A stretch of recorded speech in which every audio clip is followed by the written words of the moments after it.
el nahual que se lleva las almas de los difuntos.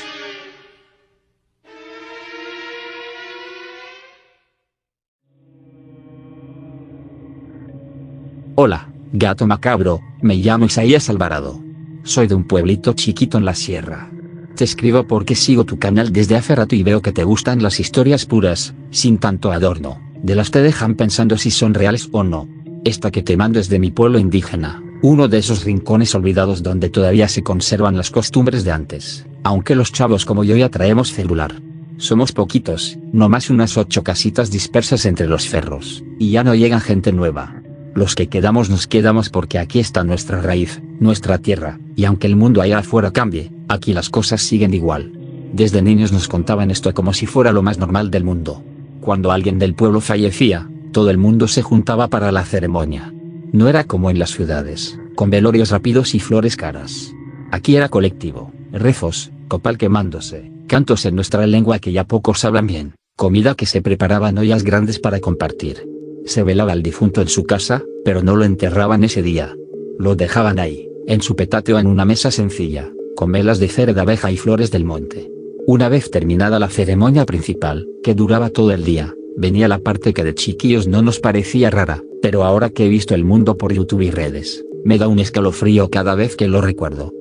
Se dejaba al difunto en su casa, pero con todas las puertas y ventanas abiertas de par en par. Nada cerrado. Y luego, el pueblo entero se preparaba para los siguientes 2 días con sus noches. Nos encerrábamos en nuestras casas. Puertas bien atrancadas, ventanas con tablas o trapos gruesos, ni un resquicio por donde entrara la luz. Comida preparada de antemano, agua, velas. Y silencio. Mucho silencio. Porque si no te encerrabas, si te agarraba afuera, podías irte con él. Eso nos decían las abuelitas, si sales, el titil te encuentra y te lleva también. Mi abuela, que en paz descanse, me lo contaba mientras me arropaba de niño. Decía que el tititl era un ser que venía de la sierra profunda, del otro lado donde ya no llega ni el sol del mediodía. No era un nahual cualquiera, era como un guardián o un recolector de almas. Venía a buscar al difunto para llevarlo al descanso verdadero, al lugar donde las almas van a reposar sin sufrimiento. Pero como no sabía exactamente quién era el que había muerto, o tal vez porque las almas a veces se confunden, pasaba por todas las casas buscando. Caminaba en 4 patas la mayor parte del tiempo, como un animal grande, pero cuando se paraba en 2 patas medía unos 3 metros fácil. Delgado, huesudo, con cuernos blancos que brillaban un poco en la oscuridad, como si fueran de hueso pulido. No tenía mucho pelo, la piel negra, y se movía sin hacer ruido casi, salvo por el crujido de las ramas o el roce de sus garras en la tierra. Por las noches, empezábamos a escucharlo. Primero un resoplido bajo, como de toro cansado. Luego más cerca. Rodeaba las casas. Caminaba alrededor, olfateando el aire. Si encontraba una casa abierta, entraba. Pero las que estaban cerradas, las respetaba. No forzaba nada. Solo seguía su camino.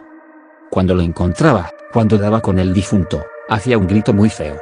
No era de jaguar exactamente, pero parecido, que subía de tono hasta sonar como un lamento humano mezclado con animal. Al mismo tiempo, decían que el difunto gritaba también, aunque ya estuviera muerto. Era como si el alma se desprendiera con dolor, o como si el tititl la jalara de golpe. Todo el pueblo lo oía, encerrados en nuestras casas, abrazados unos a otros, rezando en silencio. Nadie salía a ver. Nadie abría. Porque si lo veías, si te topabas con él cara a cara, te podía confundir con el alma que buscaba y te llevaba a ti también. Se oía el grito, luego un arrastre pesado, y después, silencio. Y se iba con lo que vino a buscar. Pasaban los 2 días así. Al tercero, salíamos con cuidado. Íbamos a la casa del difunto, la puerta seguía abierta, el cuerpo ya no estaba. Solo quedaba el petate vacío, quizás marcas de garras en el piso de tierra. Se sabía que el tititl lo había llevado al descanso. Y la vida seguía. De grande, cuando salí del pueblo a trabajar a la ciudad, empecé a dudar. Pensé, ¿y si era solo el viento? ¿O coyotes? ¿O la imaginación por miedo? Pero luego volví para el entierro de mi tía, y lo escuché de nuevo.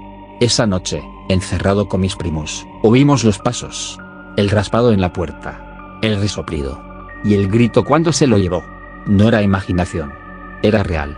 O al menos, tan real como el terror que sentimos todos. Aquí en el pueblo ya casi no muere gente joven, porque los chavos se van. Pero cuando pasa, seguimos con la costumbre. Abrimos todo, nos encerramos 2 días. Nadie se atreve a romperla. Dicen que si no lo haces, el tititi se enoja y regresa por más. Gato macabro, no sé si esto sea nahual puro, no busco que lo expliques ni que lo desmientas, cuídate mucho, y gracias por leer esto desde un pueblito que ya casi desaparece. Un abrazo desde la sierra.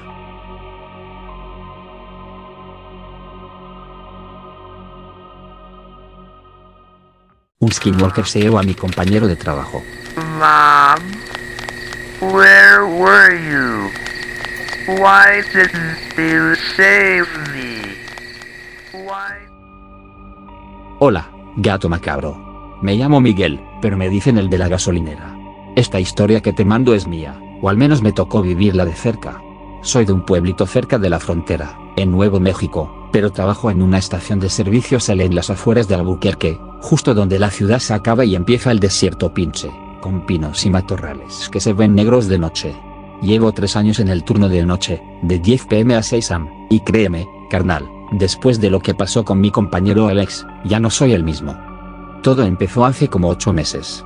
Era un turno normal, surtía gasolina a los traileros que pasaban rumbo a Texas, limpiaba el piso, revisaba las cámaras y me echaba un café quemado cada hora para no dormirme. La gasolinera está sola, rodeada de desierto por 3 lados y un bosque de pinos, de esos que plantaron hace décadas para frenar la arena. De noche no pasa casi nadie después de la 1 de la madrugada. La primera vez que lo escuché fue un martes. Estaba afuera fumando un cigarro cuando oí mi nombre, sonó lejano, como si viniera del desierto, pero clarito. Me volteé pensando que era algún cliente perdido, pero no había nadie. Solo oscuridad y el letrero de la Shell parpadeando. Me reí solo, pensando que era cansancio. Pero al rato volvió, Miguel. Ven. Esta vez sonó como la voz de mi mamá, exactamente igual a cuando me llamaba de niño para que entrara a cenar. Se me puso la piel chinita, pero me dije, no puede ser, es el viento jugando con los cables. Pasaron días y se volvió rutina creepy. Siempre de noche, siempre desde el desierto. A veces era la voz de mi ex, Carla, la que me dejó hace 2 años. Mike, ¿por qué no contestas? Su tono dulce, como cuando me pedía perdón. Otras veces era mi propia voz, pero más ronca, como si yo estuviera hablando desde lejos. Nunca contestaba. Mi abuelo, que era de la reserva Navajo, me había dicho de chavo, en el desierto, si alguien te llama por tu nombre de noche, nunca respondas. Nunca. Yo no creía mucho en esas cosas, pero algo en el estómago me decía que mejor callarme. Un día me sentí mal de verdad. Fiebre, escalofríos, como si me hubieran pegado. Fui al baño y me vi en el espejo, los ojos rojos, la cara pálida, y por un segundo juré que mi reflejo sonrió cuando yo no lo hacía. Llamé a Alex, mi compañero del turno de día, y le pedí que me cambiara el turno. No más una noche, amigo, me estoy muriendo. Alex era un chavo buena onda, de 24 años, siempre con audífonos y riéndose de todo. Dijo que sí, sin problema. Descansa, Mike. Yo cubro. Esa noche no fui. Me quedé en casa con fiebre, tomando té y viendo Netflix. Al día siguiente, cuando llegué al trabajo, la gasolinera estaba cerrada con cinta amarilla. Policías, un par de camionetas del sheriff, y el gerente hablando con cara de funeral. Alex había desaparecido. Revisaron las cámaras de seguridad. Yo las vi después, porque un amigo del departamento me pasó el clip. No digas que fui yo, por favor. A las 2:17 de la madrugada, Alex sale de la tienda con la chamarra puesta, como si fuera a tirar la basura. Camina despacio hacia el borde del estacionamiento, donde empieza el desierto. Mira hacia atrás una vez, como si alguien lo llamara. Luego sigue caminando, directo al bosque de pinos. Las cámaras lo pierden entre los árboles, pero justo antes de desaparecer se alcanza a ver algo. Una silueta alta, delgada, entre las ramas. Se agacha, se estira, como si cambiara de forma. Brazos demasiado largos, cabeza como de animal. Y luego nada. Solo oscuridad. La policía confiscó todas las grabaciones. Dijeron que era un caso de persona desaparecida, que Alex se había ido por su cuenta, quizás deprimido. Pero los que trabajamos ahí sabemos que no. Encontraron su chamarra al pie de un pino, rasgada como si algo lo hubiera jalado con garras. El caso se quedó abierto, pero nunca lo resolvieron. Oficialmente, Alex se perdió. Punto. Desde entonces, sigo trabajando ahí, pero ya no salgo solo al estacionamiento de noche. Y nunca contesto cuando me llaman. Porque ahora sé que no es mi mamá, ni Carla, ni yo mismo. Es otra cosa. Algo que emita las voces de los que más quiero para que conteste, para que le dé permiso de entrar en mí. Los navajos le dicen skinwalker, y dicen que si respondes, te llevan como se llevaron a Alex. La regla es simple, nunca respondas cuando te llaman por tu nombre en la noche. Nunca. Aunque suene como tu madre llorando, aunque suene como tú pidiendo ayuda. Cállate. Enciérrate. Y reza para que no sepa dónde vives.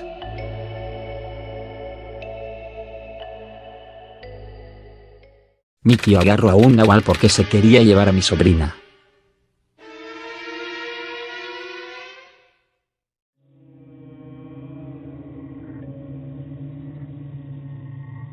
Hola, gato macabro. Soy de una comunidad en Hidalgo llamada El Tzate. Te escribo porque sigo tu canal desde que empecé a buscar historias reales de terror. Esta que te mando es de mi propia familia, y mi tío la cuenta cada vez que se junta la raza en casa de mi abuelita. Pasó hace unos años con mi prima más chiquita, y desde entonces en la familia ya nadie deja de bautizar a los bebés rápido. Somos una familia grande, como 20 o más que vivimos todas cerca unos de otros, alrededor de la casa de mi abuelita. Ella es la que más sabe de las costumbres, limpias con huevo y copal, y siempre nos dice que hay que respetar lo que no entendemos. Cuando nació mi prima, mis tíos no la bautizaron de una vez. No tenían lana para la iglesia, el padrino, el festejo con mole y todo lo que se acostumbra aquí. Pensaron, pues ya después, cuando juntemos. Pero la niña empezó a ponerse rara desde las primeras semanas. Lloraba mucho, sin razón. De día estaba tranquila, pero en la noche mis tíos la encontraban fuera de la cuna, en el piso de tierra, dormida como si nada. Ni un moretón, ni llanto fuerte, solo ahí tirada. Al principio pensaron que era pesadilla o que rodaba sola, pero pasaba casi todas las noches. Mi tía la arropaba bien, ponía almohadas alrededor, hasta la metía con ellos en la cama. Y al rato, otra vez en el suelo. Lo que los desesperó de verdad fue cuando le empezaron a salir rasguños en los bracitos y piernitas. Pequeños, pero profundos, como de uñas largas. Y mordidas, marcas negras, con tierra negra metida, como si algo la hubiera mordido y escupido tierra encima. La llevaron al doctor del pueblo, pero el doctor dijo que eran alergias o arañazos de gato callejero. Mis tíos no le creyeron, sabían que no había gatos en la casa, y esa tierra negra olía raro. Mi tío, el papá de Anita, un hombre grandote que trabaja en el campo, decidió vigilar. Una noche se hizo el dormido en una silla cerca de la cuna. Dejó la luz apagada, solo una velita prendida lejos. La niña empezó a llorar, como si la estuvieran moviendo. Mi tío abrió un ojo y vio una sombra grande junto a la cuna. Se levantó de un brinco y ahí estaba, una cosa mitad animal, mitad persona. Parado en dos patas, pero con cuerpo encorvado como perro. Tenía cabeza de chivo con cuernos chuecos, pelo revuelto negro, patas delanteras como de perro con garras, y el cuerpo flaco de hombre. Dice mi tío que medía como 1,70, pero se movía agachado. Olía feo, a animal mojado mezclado con huevos podridos. Ese olor se pegó en la casa por días. Mi tío no se achicó. Agarró un machete que tenía cerca y se le fue encima gritando, «Déjala, cabrón». La cosa se volteó, soltó un gruñido que sonó mitad ladrido mitad balido, y trató de huir hacia la puerta. Mi tío le dio un machetazo en el brazo o en el hombro, no se acuerda bien, todo fue rápido y oscuro. Después de que mi tío le dio el machetazo y la criatura salió huyendo al monte, la casa quedó oliendo a azufre y animal mojado. Mi tía limpió el piso donde cayó la cosa, y salió tierra negra. Mi abuelita, que sabe de estas cosas porque su mamá le enseñó, dijo, no se va a ir así nomás. Si no lo matan y lo queman, regresa. Los nahuales malos, los que atacan a los niños sin bautizar, se alimentan de su energía. Si lo hieren y no terminan el trabajo, se curan solo si vuelven más fuertes. Aquí en la comunidad creen que un nahual herido se regenera si no se destruye del todo, sobre todo si es de los que hacen pacto o usan el poder para dañar. Al amanecer, mi tío no quiso esperar. Llamó a mi papá y a un par de primos que saben de monte y de rezos fuertes. Fueron al lugar donde se metió la criatura, un camino de terracería que lleva a un arroyo seco, rodeado de nopales y mezquites. Buscaron huellas y las encontraron, pisadas grandes. Al final del rastro, estaba la cosa tirada, jadeando. No se había transformado del todo de vuelta, seguía mitad chivo, mitad hombre, con el brazo herido chorreando esa cosa negra. Olía peor que antes, como carne podrida con huevos podridos. Mi tío dice que la criatura soltó un balido ronco que sonó a súplica. Pero no se fiaron. Sabían que si la dejaban viva, podía volver por Anita o por cualquier otro niño. Mi papá le dio el tiro de gracia. La cosa se convulsionó, se retorció, y poco a poco volvió a forma humana, un hombre flaco, de unos 40 años, con la cara marcada por cicatrices y una mirada vacía. Nadie lo reconoció del pueblo, pero algunos dijeron que parecía un forastero que había pasado por ahí meses antes, pidiendo trabajo y mirando raro a los niños. Lo cargaron de vuelta a la casa, envuelto en costales para que no lo vieran los vecinos. Mi abuelita preparó una fogata grande en el patio trasero, lejos de las casas. Echó leña de mezquite, copal, sal y hierbas secas contra el mal. Antes de prenderle fuego, rezaron un rosario pidiendo protección a los santos y a los antiguos. Cuando lo arrojaron al fuego, la cosa soltó un humo negro espeso. Después de eso, santo remedio. Mi prima dejó de llorar, los rasguños se curaron en una semana sin dejar marca, y nunca más apareció en el piso de la cuna. La familia jura que quemarlo fue lo que rompió el lazo. Mi abuelita explica que en las tradiciones viejas, los nahuales malos solo se van de verdad cuando su cuerpo físico se quema, porque el fuego purifica y no deja que el nahual regrese o pase a otro. Desde entonces, en la familia nadie deja sin bautizar a un bebé más de un mes. El de Anita será en mayo, con todo el ritual, padrinos, misa, mole, y una limpia con huevo y copal antes de la iglesia. Gato macabro, esto no es de película, es lo que pasa en pueblos como el Tzate, donde lo antiguo y lo nuevo chocan. No sé si todos los nahuales son así, pero los que atacan niños sin protección. La tradición dice que hay que acabar con ellos así.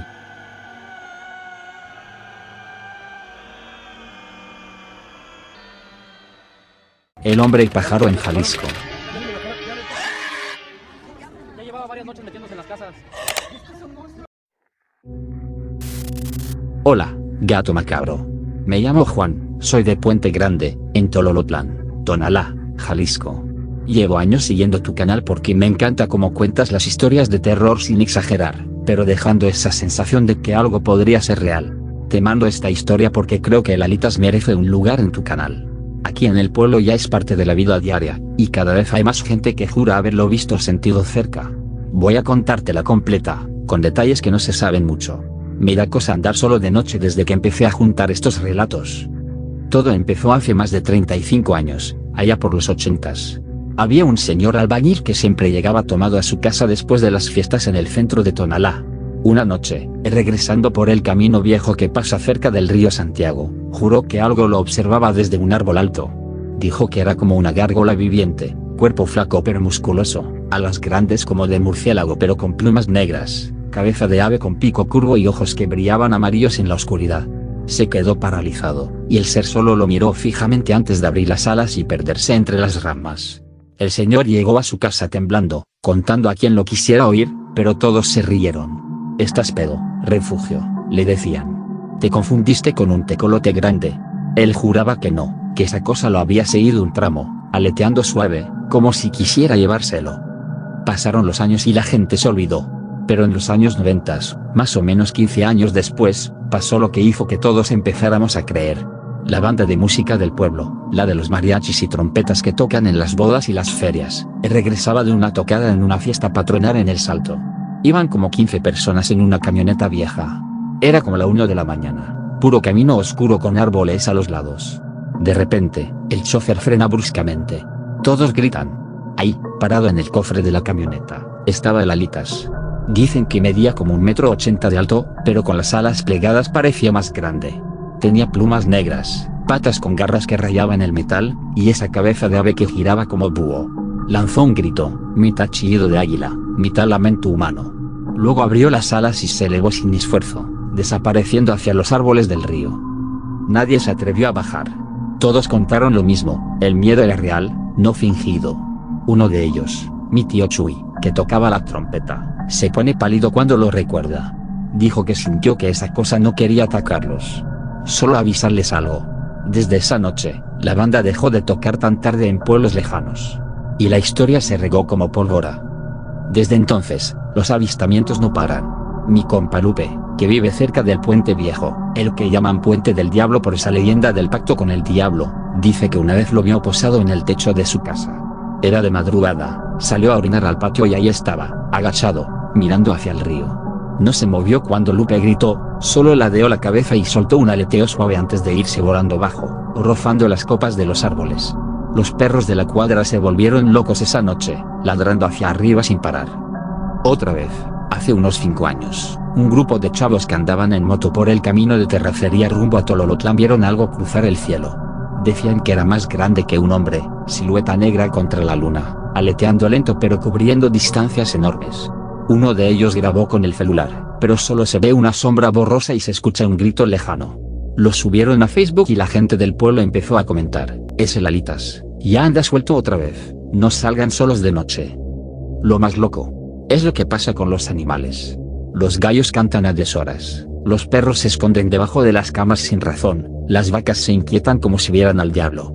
Una señora mayor, que vive sola en una casita cerca del cerro, cuenta que por las noches escucha aleteos fuertes en el patio, como si algo grande aterrizara y caminara. Una vez encontró plumas negras enormes pegadas en la reja, más grandes que las de cualquier ave normal. Las guardó un tiempo, pero un día desaparecieron solas. Aquí la gente dice que el alitas no es malo. Algunos creen que es un nahual, un espíritu protector de los antiguos que se transforma para vigilar el río y los caminos. Otros piensan que es un castigo por las cosas malas que pasan en la zona, la contaminación del río, las peleas, la violencia que ha llegado hasta Tonalá. Hay quien jura que aparece antes de algo malo, una muerte, un accidente, una riña grande. Hace 2 años, justo antes de que se llevaran a un chavo del barrio, varios lo vieron volando bajo sobre las casas.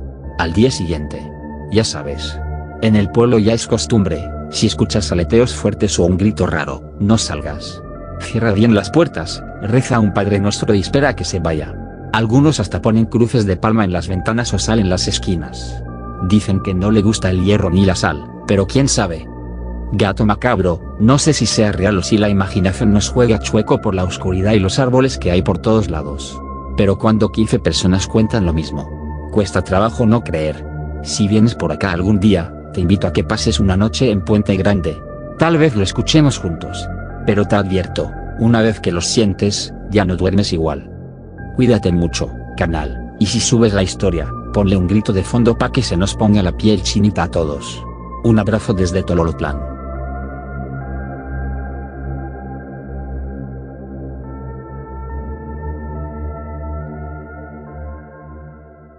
La bruja del Panteón San Lorenzo.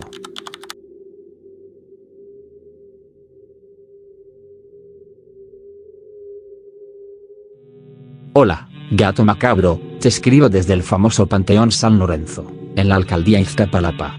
No puedo decirles mi nombre ni quién soy. Solo les diré que desde hace años me dedico a la sepultura de personas. No es el trabajo más feliz ni bonito del mundo, pero con los años aprendes a convivir y a respetar la muerte.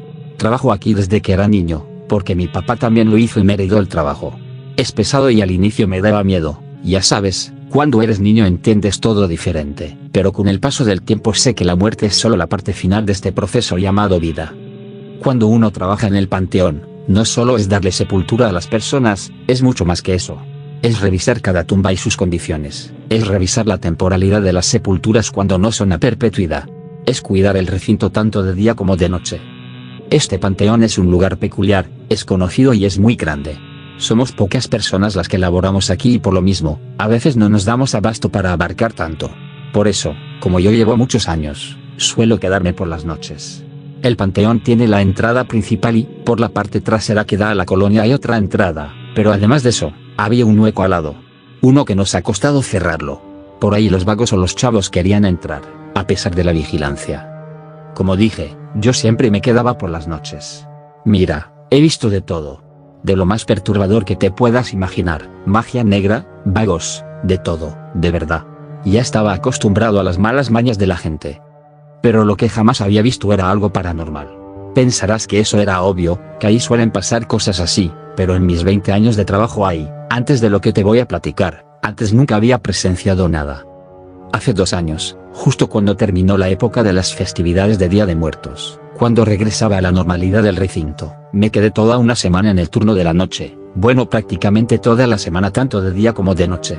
Una tarde andaba revisando la entrada de atrás porque había escuchado mucho ruido. Pensé que eran los chavos de siempre, ya que bajo los efectos del alcohol y otras cosas suelen estacionarse para seguir la fiesta. Incluso hay quienes intentan saltarse la barda o abrir el portón pero no lo han logrado. Total que iba con mi equipo de siempre, una linterna y una pala, a veces un pico. Esa ocasión solo estábamos yo y Roberto, pero él estaba cenando y yo quise verme buena onda que le dije que yo revisaría. Iba entre las tumbas, pero hay una área donde las arreglaron muy bien y son más altas las lápidas. Mientras caminaba con la linterna apagada escuché un maullido de gato. No me asusté ni siquiera lo tomé en cuenta, porque la gente va a tirar a esos pobres animales ahí. Así que continué. Pocos segundos después de escuchar el maullido, vi una sombra correr entre las tumbas. Dije, Robert, ¿qué pasa? Enseguida pensé que era mi compa el Robert, pero no me respondió y se escuchaban los pasos apresuradamente. Pensé que tal vez alguien se había metido y el Robert se había dado cuenta antes que yo. Corrí detrás de él. Pero por más que corría rápido, no lograba alcanzarlo. Hasta que llegué a la entrada trasera. Revisé por todos lados pero no había nadie. Ni siquiera por fuera había gente. Me asomé bien por el portón. Caminé y prendí mi lámpara, pero nada. Pensé que ese cuate me estaba haciendo una broma. Me enojé un poco porque yo ya tenía mucha hambre y por ser buena onda yo había salido para que él pudiera cenar, pero el cabula se había pasado. Iba de regreso pensando en lo que le iba a decir. Cuando escuché unas risas, ahí sí me dio un escalofrío, porque eran risitas chiquitas. No de un niño, sino como de un bebé. No sé si han escuchado reír a un bebecito. Pero nuevamente pensé que era una broma y grité, ya déjate de jaladas, Robert, todavía de que te doy chance de que cenes estás con tus pendejadas. Pero las risas continuaron y la sombra apareció de nuevo, pero esta vez sin correr. Estaba como a 10 tumbas de donde yo estaba. Era una silueta encorvada. Estaba a punto de echarle la luz de mi linterna, cuando las risitas se convirtieron en carcajadas y me di cuenta de que provenían de la sombra. Detuve mi mano a la mitad. Jamás antes me había pasado algo así. Por impulso alcé mi pala y le dije, hija de la fregada, y ya sé quién eres, lárgate de mi recinto. La sombra volvió a carcajearse. No puedo explicar por qué o de dónde saqué el valor, pero le eché la luz de la linterna y di varios pasos hacia ella. Cuando la luz le dio, vi claramente una figura humana, vestía de negro, tenía joroba. Agachó la cara y no pude verla. Pero aún así me seguía acercando y la desgraciada se echó a correr burlándose y diciendo que volvería, que ya me había visto y que la próxima no podría escaparme. Mientras yo seguí caminando con mi pala le iba diciendo las peores groserías que te puedas imaginar. Estaba muy alterado y gritando. Hasta que mi compañero se acercó y me preguntó qué pasaba. Le intenté decir un poco, pero no le decía bien porque estaba muy alterado. Dice que solo le decía algo así como, esa hija de la fregada cree que se va a salir con la suya. Después me pude calmar un poco y le platiqué todo. Dijo que él nunca se había salido de la caseta, que estuvo cenando hasta que me escuchó gritar diciendo groserías. Después de eso me quedé perturbado, pero en cada sepultura aprovecho para decirle a los padrecitos que vayan a las entradas y a mi caseta para que le echen agua bendita y recen algo. Yo me sigo quedando por las noches, y sigo haciendo mi trabajo y rondines como siempre. Incluso los hago solo. A lo mejor estoy loco por ir solo, pero confío en mi pala y en mi temperamento para poder defenderme ante cualquier situación. No sé si hay alguno de tus seguidores que trabaje de lo mismo y que haya pasado por alguna experiencia similar. De ser así, que nos la comparta.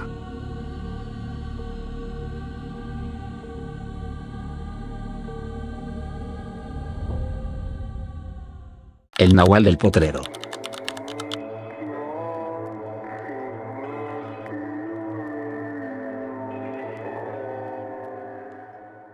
Hola, gato macabro. Mi nombre es Raúl Hernández. Llevo años siguiendo el canal y neta se agradece que todavía se cuenten historias sin adornar las demás, como las que se oyen en el pueblo cuando cae la noche y nadie quiere quedarse solo. Esto que te voy a contar me pasó en la Huasteca hidalguense, por el rumbo de Huejuntla, cuando yo tenía 20 años. Generalmente nunca me he impresionado o asustado fácilmente. Allá uno crece viendo de todo, borrachos dormidos en la banqueta, animales en el camino, ruidos raros en el monte. Si te espantas por cualquier cosa, no podrías vivir en este mundo y menos en mi pueblo. Por eso lo que vi esa noche no se me quitó nunca, ni con los años ni con el alcohol ni con la vida hecha. En ese entonces yo trabajaba cuidando potreros. No era mío el terreno, pero me quedaba a dormir en una casita de lámina que usaban los vaqueros. El lugar estaba lejos del pueblo, rodeado de monte y árboles retorcidos que de día no daban problema, pero de noche parecían figuras enormes. Esa noche no brillaba la luna. Por eso casi no se veía bien. El aire estaba como cuando va a llover pero no llueve. Me acuerdo bien porque los grillos estaban en silencio, como si alguien les hubiera dado la orden. Eso allá es mala señal, aunque nadie lo diga. Es como cuando oyes aullar a los perros. Eso anuncia algo. Salí a revisar a los animales porque uno de los becerros estaba inquieto. No mugía fuerte, más bien hacía un sonido raro.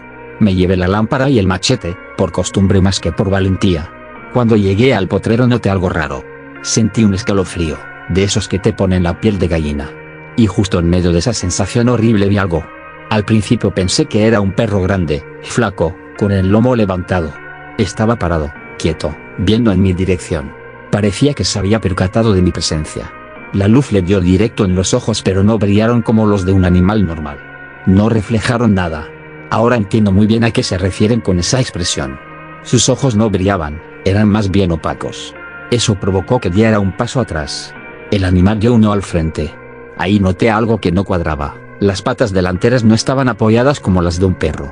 Tenía una postura rara, torcida, como si no supiera bien cómo pararse. Olía mal. Como a humedad vieja, a ropa guardada muchos años. De los nervios me salió una voz entrecortada, temblada y dije, no sé cómo se me ocurrió hablarle. Fue lo peor que pude haber hecho porque esa cosa sirvió. Lo hizo muy lento. Parecía que el cuerpo le pesaba.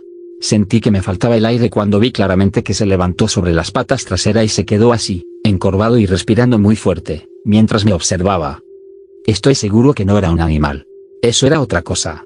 Podía sentir que claramente era una persona, pero en el cuerpo de un animal, pero el alma de otro mundo. Algo así. De repente se escuchó un ruido que no sé explicar. Se escuchaba como si estuviera a 1 centímetro de mi cara. Ese ruido era como cuando alguien se esfuerza por hablar después de haber llorado mucho. No sé si me expliqué. En ese momento quise echarme a correr.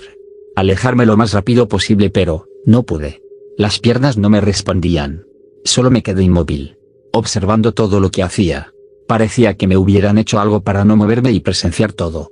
Porque pararse sobre sus patas traseras no fue lo único que vi. Esa cosa empezó a rascarse el pecho. Se veían unas manos peludas, pero al final eran manos. Se notaban unas uñas largas y muy sucias. Te juro, gato macabro, parecía como si se estuviera desabrochando una chamarra pegada a la piel. Confirmé que estaba presente ante algo que no era de este mundo. No aguanté más y quise correr. Me di la vuelta como pude y tropecé torpemente. La linterna que traía salió volando. Cuando intentaba levantarme escuché como si alguien se aproximara hacia mí. Lo raro es que no corrían, solo caminaban normalmente pero con mucha fuerza. Parecía que se había dado cuenta de que no podía levantarme, pues me había lastimado un tobillo y no podía ponerme de pie. Lo único que se me ocurrió hacer fue rezar.